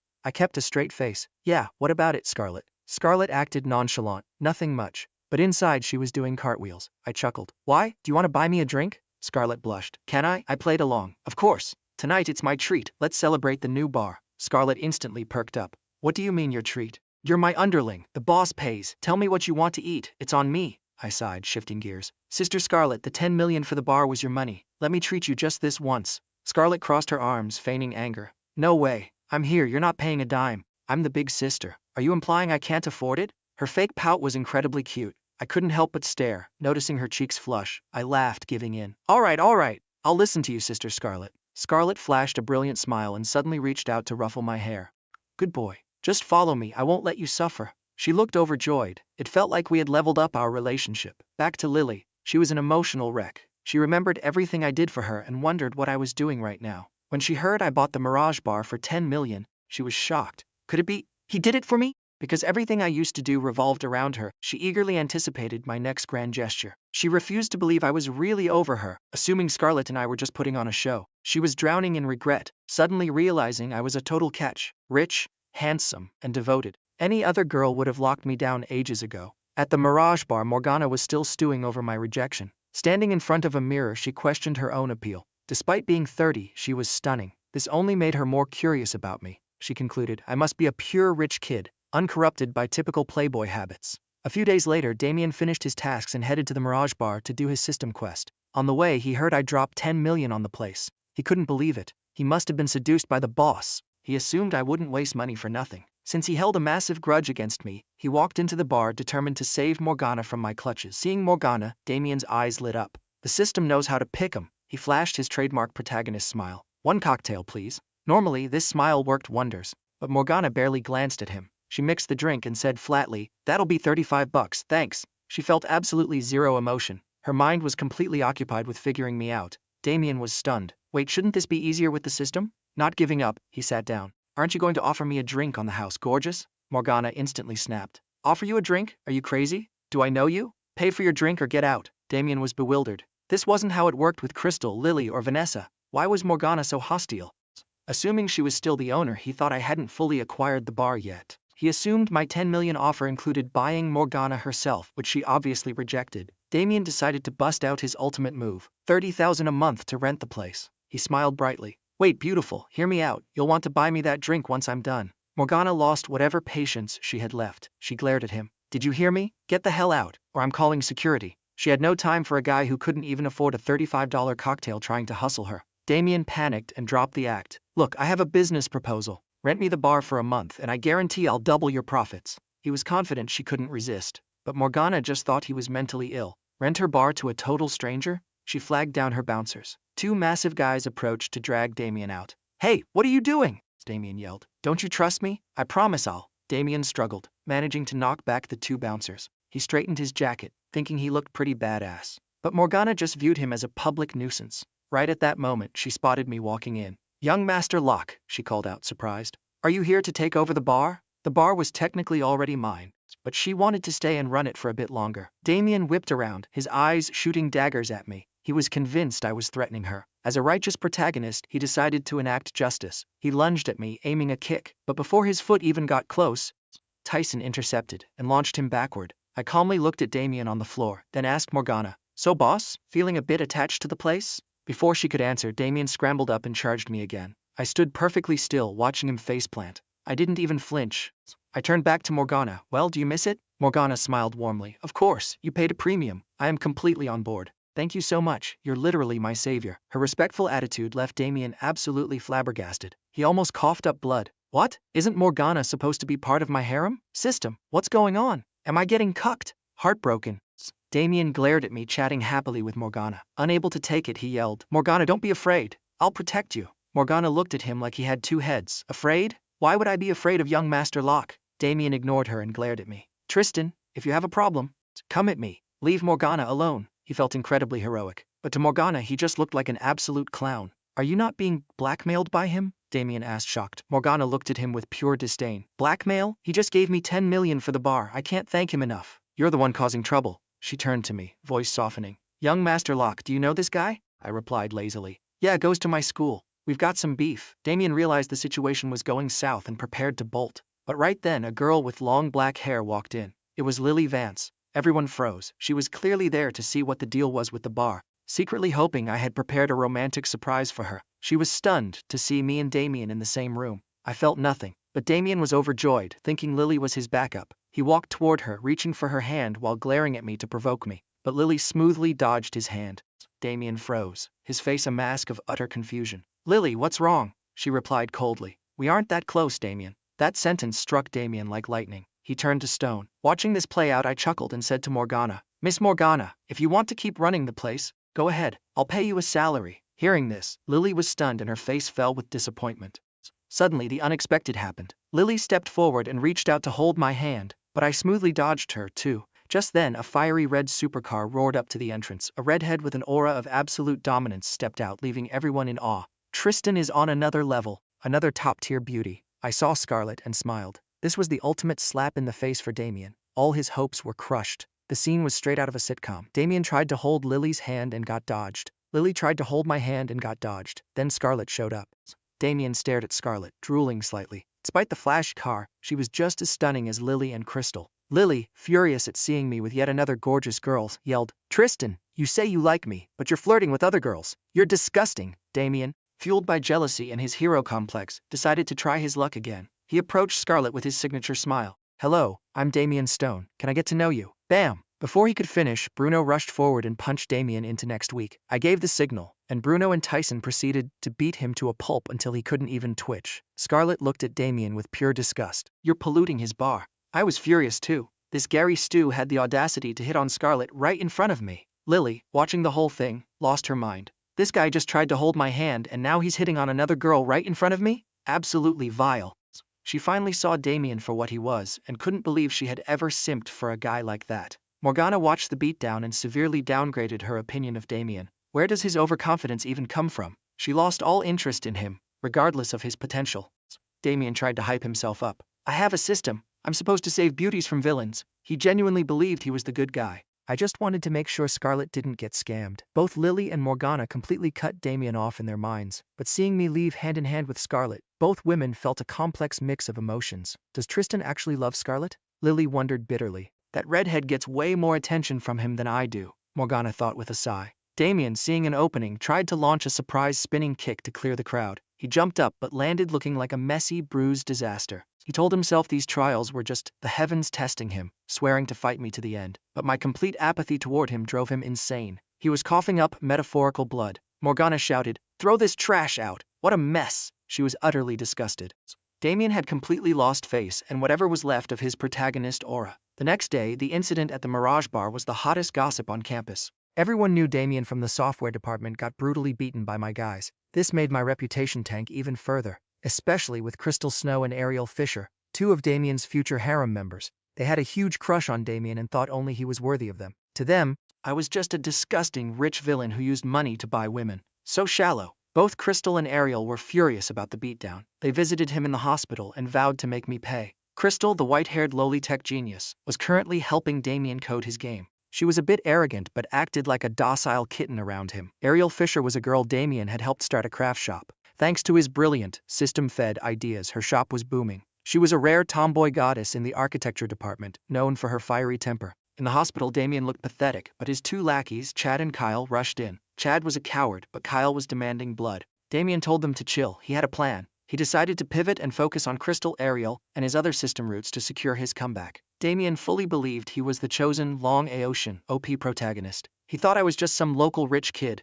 completely ignorant of the fact that the world was full of massive, hidden aristocratic families. Scarlet, for instance, was the heiress to a terrifyingly powerful dynasty, but she kept a low profile. This was going to bite Damien hard. Laying in his hospital bed, surrounded by gorgeous girls, Damien finally felt like a true protagonist again. Crystal fretted over his injuries and cursed my name. Ariel scoffed at me, placing all her trust in Damien. Surrounded by their affection, his mood stabilized. His lackeys were even more in awe of his riz, thinking it was totally normal for him to juggle multiple women. Meanwhile, Lily was spiraling. She went to the bar hoping for romance, only to be dodged when she tried to hold my hand. She began to seriously doubt if I was truly over her. Morgana continued running the bar for me. Even though she could leave, she stayed, hoping to see me again and figure out my relationship with the redhead. The next day, I took Scarlet to Angel's Net, the most luxurious internet cafe in the city. Sitting down, I was slightly thrown off. The games here were completely different from my old world. Playing a PC game suddenly made me nostalgic, but it also cemented how much potential I had here. Hey Tristan, let's play Divine Gunner today. I'm a pro at this. Scarlet cheered enthusiastically. I was surprised. I knew she was a closet gamer, but her hype was next level. Mostly, she was just happy to be gaming with me. The game was basically a stripped-down version of CS:GO. I adapted instantly. I was landing headshots left and right, leaving Scarlet in awe. She was the type of player who lacked skill but loved bossing people around, screaming for me to carry her. We played until 9 p.m. Scarlet was buzzing with adrenaline, talking non-stop on the ride home. Suddenly I asked, Scarlet, your birthday is coming up, right? She blushed fiercely, clearly caught off guard. She tried to act cool. Yeah, in about half a month. Why? But her eyes sparkled with joy.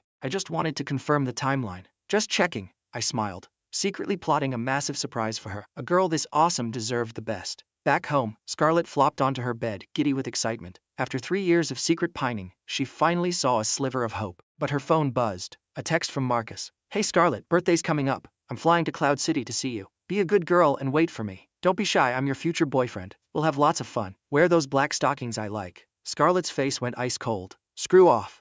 She tossed the phone away.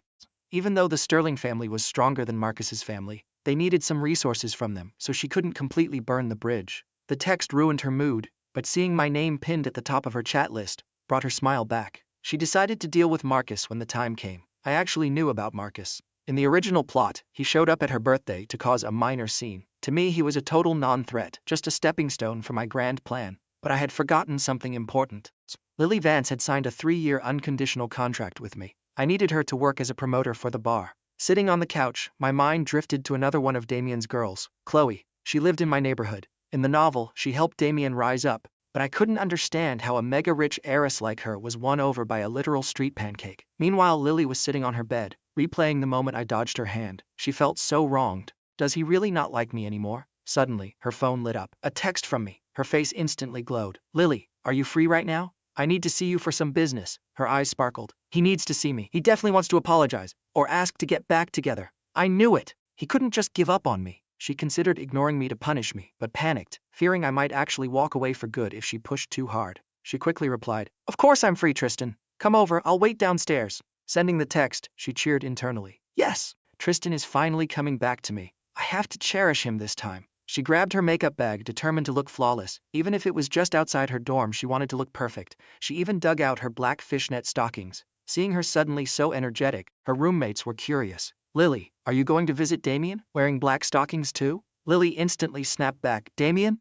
Don't mention his name. We have absolutely nothing to do with each other. Thinking of Damien made her sick. She heard he was in the hospital being visited by a bunch of girls from other departments. Are they blind? He's a two-timing jerk. She was finally awake. Whoever wanted him could have him. She wasn't wearing a green hat for anyone. She finished her makeup and sprinted downstairs. Seeing her, I was mildly impressed. I had to admit, Lily was top tier. Long black hair, flawless figure, and her long legs clad in black stockings paired with black ballet flats, a crisp white blouse, and a dark blue pleated skirt. She looked like the ultimate innocent yet seductive campus goddess. Before I could speak, she took a deep breath, tucked her hair behind her ear, and blushed. Tristan, you came to see me? I replied calmly. I have a favor to ask you. Lily was secretly thrilled. What is it? I kept it strictly business. You know, I just bought a bar, but business could be better. I want you to help promote it. She froze. Me? Promote it? I don't know how. I pulled out a simple poster mock-up. It's easy, just dress up a bit like this and stand at the entrance. I'll have a sign made with a picture of you on a poster. You just need to occasionally show up and have a drink with the customers. Don't worry, it's totally legit. Hearing this, Lily was stunned. Her face flushed, but this time with pure anger. Tristan, you want me to dress like that? The poster showed her in a sexy Playboy bunny outfit. Even though she liked looking pretty and occasionally dressed a bit sexy, she couldn't accept this. Standing at a bar door to lure customers? What did he take her for? She suddenly thought this was my twisted way of getting revenge. Because I couldn't have her, I wanted to humiliate her. She thought of Damien. He would never make her do this. Little did she know, in the original plot Damien made her wear all sorts of outfits, and she did it willingly because she loved him. But right now she flat out refused. Sorry Tristan, I can't do this, it's too much. The tiny bit of goodwill she had rebuilt for me vanished. I made my objective clear. Don't worry, you won't be doing it for free. I'll pay you a salary. We'll sign a contract, it's up to you. Hearing the word salaries, her eyes lit up. Ever since I cut off her funding, her life had nosedived. She wanted to run for class president, but lacked the funds to bribe people. From eating premium seafood she was down to cheap cafeteria meals. As a foodie, she was going crazy. How much are you going to pay me? She asked eagerly, terrified I'd change my mind. She realized how good she had it when I used to drop hundreds of thousands on her. Now she understood how hard it was to make money. But my next sentence stunned her. 8,000 base salary plus commissions. How does that sound? I said calmly. Her smile widened, but inside she was screaming. What? 8,000? Is Tristan doing this to humiliate me on purpose? Does he think I'm only worth 8,000? She remembered the tens of thousands I used to spend on a single designer bag for her. Now, I was giving Scarlett a supercar, but only offering her a measly 8,000 a month. Tristan, isn't 8,000 plus commission a bit low? Can you do 20,000? She asked, gathering all her courage. She thought 20,000 was the bare minimum. 8,000 wouldn't even buy her half a luxury bag. My response pushed her deeper into despair. Lily, 8,000 base plus commission is not low. Every time you have a drink with a customer, I'll pay you an extra 1,000. The contract only requires you to show up at least 4 times a month, so the absolute minimum you'll make is 12,000. I sounded completely genuine, but it only made her want to cry more. I used to lend her 100 grand without blinking. Now I was haggling over thousands.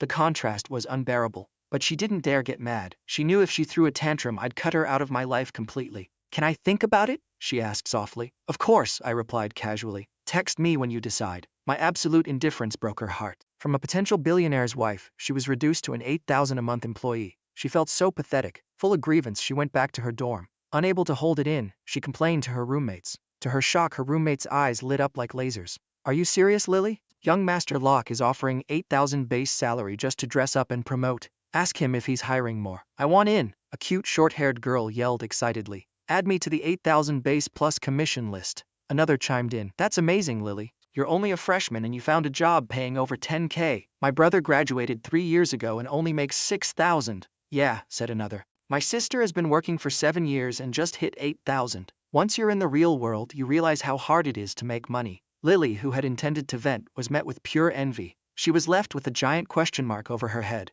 Wait, is 8,000 base salary actually a lot? Having never worked a day in her life, she had no concept of money's value. But after 3 years of me spoiling her with luxury meals and 50K bags, her reality was warped. Now that she lost her VIP ATM, she was finally seeing the real world.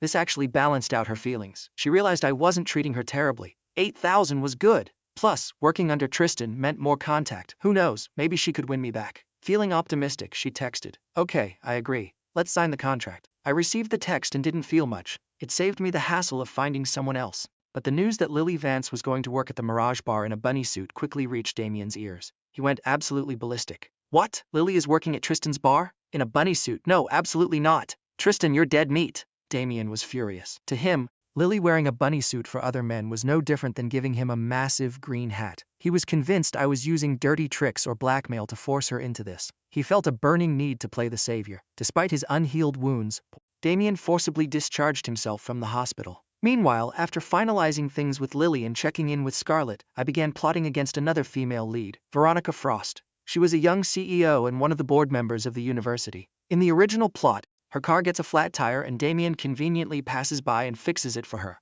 making her make it to her meeting on time. It was a classic system-generated encounter. Veronica is impressed, and later, when they meet on campus, she nods at him, shocking his lackeys. Damien plays dumb. Is she famous? Lackey, she's a mega-rich CEO and board member. Damien, oh, I just helped her fix a tire. This boosted Damien's ego to the moon. Eventually, he conquers the ice-cold CEO, turning her into a thirsty member of his harem who despises me for relying on my family's wealth. But I had a counter-strategy. Veronica might be a powerful CEO, but she absolutely idolized Vivian Locke, my older sister, a legendary figure in her industry. In the original story, Veronica didn't find out Vivian was my sister until much later. This time, I was going to use that card early. The next day, I drove the supercar to the girls' dorm to officially sign the contract with Lily. Lily came down, dressed elegantly. No black stockings this time, but her long, pale legs were captivating enough. When she saw me roll up in the supercar, her heart raced. She missed riding in it so much. Remembering the envious stares from before, she realized how stupid she had been to choose Damien's bicycle over my Rolls-Royce. The supercar stopped in front of her. Lily stood there, gripping her small purse, looking like a dream. Passing students stared, mesmerized. Whoa, isn't that young Master Locke and the campus goddess, Lily Vance? Are they finally together? Man, just holding her hand would be worth bragging about for a year. Hearing the whispers, Lily hoped I would open the door and invite her in. Instead, I just handed her a contract through the window. Read this. If there are no issues, sign it. Her face fell. She was still in denial, hoping I'd take her on a date after she signed. She reluctantly took it, skimmed it, and signed it obediently. Great, I said. Start work tomorrow. I already told the boss. Make sure you change into the uniform. Oh, and the photographer I hired is a woman, so don't worry about any creeps. Lily froze. A female photographer? Tristan, that's so thoughtful. But then she blurted out, wait, Tristan, don't you want to see me in the bunny suit? The moment she said it, she wanted to die. What am I saying? Where is my pride? Her face burned scarlet. She had never acted this desperate with Damien. But seeing her flustered, I felt absolutely nothing. Not really, what's there to see? That answer struck her like lightning. She doubted her own attractiveness. Am I really that unappealing to him? She wanted to cry. I was about to drive off when she panicked and called out, wait, Tristan, aren't you going to take me out to eat? I looked at her, baffled. Why would I do that? Lily stammered. Then why did you drive the supercar here? I replied flatly. Oh, I'm picking Scarlett up right after this. We're getting dinner. Need something else? Lily froze, taking psychic damage of massive proportions. Her emotions broke, tears pooling in her eyes. You're really taking Scarlett to dinner? Her voice cracked. Yeah, why would I lie? I answered calmly. I felt zero pity. I'm crying right in front of you, and you're not even going to comfort me. She swore to herself that if I just said one nice thing, she'd throw herself into my arms. But I remained completely indifferent. You crying has literally nothing to do with me. My absolute coldness snapped her back to reality. She brought this upon herself by treating me like garbage before. Demanding I comfort her now was delusional. She tried to compose herself and say goodbye, but a voice suddenly interrupted. Tristan, stay the hell away from my sweet Lily. I turned to see Damien limping aggressively toward us, bandaged up like a mummy, looking utterly ridiculous. The crowd immediately turned their attention to the drama. Lily felt nothing but disgust seeing Damien, especially when he called her his sweet Lily. Who is your sweet Lily? So gross. She hadn't spoken to him in days, yet he still acted like he owned her. She was speechless at his sheer audacity, especially since he was simultaneously dating other girls. Does he have no shame? But Damien, living in his own protagonist bubble, firmly believed I was forcing Lily into this. Tristan, I know you're using dirty tricks to force Lily to work for you. And in a bunny suit? Keep dreaming. You think my Lily is that kind of girl? I won't let you get away with this. Don't think your family's money scares me. 30 years east, 30 years west, I will make you regret this. I sighed. Is that so? Too bad Lily just signed a legally binding contract. If she breaches it, she owes me triple her salary. That's 24,000 bucks. Damien paused, doing the math. Wait, 24 grand? That's not that much. But he still didn't have the cash to save her. He gritted his teeth. Fine, I'll pay her 24 grand penalty. I couldn't care less. Whatever. I can just hire someone else. With my money, finding a dozen pretty girls is a Tuesday. Damien thought he was being an absolute gigachad. He looked at Lily tenderly, completely forgetting she had dodged his hand. I smiled. Just remember to wire me the penalty, plus the 100 grand you already owe me. The clock is ticking, Damien. Damien ground his teeth. Don't worry, I won't short you a single penny. He believed this was just another trial for a system user. I looked at Lily. All right, Lily, our contract is terminated. But unexpectedly, she shrieked. Terminated? Who said I wanted to terminate? I signed it. You're not ditching me. I'm working for you. I blinked, genuinely surprised. Damien looked like his brain had blue screened. Lily, what did you just say? He couldn't fathom that she wanted to work for me. He was certain I had blackmailed her. But seeing me casually agree to let her go destroyed his theory. He turned to me, furious. I said I'd pay. Why are you still harassing her? I stared at him. Harassing her? Ask her if I'm harassing her. I seriously need to call the cops on you lunatics. Dealing with these NPCs was exhausting. Harassing her? Ask her, I repeated, mocking him. Damien couldn't handle the fact that a villain like me was acting more reasonable than him, the chosen one. Lily was sick of Damien's lectures too. Even though she wasn't madly in love with me yet, I was light years better than Damien. I was polite, gave her a job, and even hired a female photographer. Damien, on the other hand, called her my Lily while actively dating someone else, and tried to grab her in public. She looked at Damien with pure ice in her eyes. Damien, what exactly are you? Even if you become a billionaire one day, the way you juggle multiple women makes me sick. I'd rather have nothing to do with you. She turned and walked toward the passenger side of my car, intending to get in. Damien watched, devastated. He imagined me giving him a smug, villainous smirk as I put my arm around Lily's bare shoulders, with her not resisting at all. For a harem-seeking protagonist, this was the ultimate nightmare. He clenched his fists, enraged that his first conquest was failing so miserably. But what shocked him even more was when Lily reached for the door handle. I locked it. What are you doing? I asked. Lily looked pitiful. Tristan, I just wanted a ride to the bar. Is that not allowed? I put the car in gear. The passenger seat is exclusively for Scarlett. That sentence was like shoving a bowl of dog food down her throat, her regret amplified 1,000 times. Damien was equally stunned. What? Tristan won't let her in the car? He couldn't process it. Does Tristan really have no ulterior motives? No blackmail? Nothing? Damien's mind broke. Lily is so beautiful. He chased her for 3 years. How can he just let go? But Damien quickly spun it into a positive. Good. If Tristan doesn't want her, I'll win her back. He regained his confidence and said respectfully, Lily, don't worry. With me around, no one will bully you. Follow me and I'll protect you for life. Lily was absolutely speechless. Is he brain damaged? At this point, uttering those cheesy lines was just pathetic, she replied coldly. No thanks, I don't need your protection. Even if Tristan won't let me in his car, I'm still not going anywhere with you. Please stay away from me. Her brutal rejection hit Damien like a truck. The world turned gray. He stood frozen, unable to understand what he did wrong. Why is she pushing me away? The system was entirely useless here. Suddenly, a loud, energetic voice echoed. Damien, what's wrong? Damien looked up and instantly smiled. It was Ariel Fisher, another female lead. She had long, silky black hair, pale skin, and rocked a JK skirt with long black socks. Unlike Lily's pure vibe, Ariel was a fiery tomboy who often forgot she was a girl. She was gorgeous but loud, shattering any illusion of being a delicate goddess. Still, her tough girl energy had plenty of admirers. In the novel, Damien called her bro to get close, eventually winning her over. He helped her open a booming craft shop after she was bullied by another rich kid. He used his system to clear the hurdles, and when people asked whose shop it was, he proudly declared it was Ariel's. Naturally, I had already planned to ruin this plotline too, but her sudden appearance was a surprise. Lily frowned, smelling a turf war. Another beautiful girl, clearly siding with Damien. Damien was thrilled. He was making great progress with Ariel. She had even visited him in the hospital and promised to hit me with a hammer if she saw me again. Ariel, why are you here? Damien smiled warmly. Ariel glared at me with intense hatred. I was just passing by. Is there a problem? Don't worry, Damien. I've got your back. She spoke softly to him, trying to save his face, but turned her venom on me. She marched up to my car. You're Tristan Locke, right? I'm warning you. Don't think your money lets you do whatever you want. I believe in justice. If you bully Damien again, Ariel Fisher, will make you pay. I raised an eyebrow and smirked. Oh really? And if I order my guys to beat him up again right now, what exactly are you going to do? Ariel shook with rage. I'll call the cops and have you arrested. I shrugged lazily. Cool, call them, let them arrest me. Ariel ground her teeth, thinking I was unbearably arrogant. Rich kids are all scum. Only Damien is a real man. If they knew how talented he was, they'd be terrified. She knew Damien had a creative team, thanks to the system, and idolized him for it. Don't get too cocky, she snapped.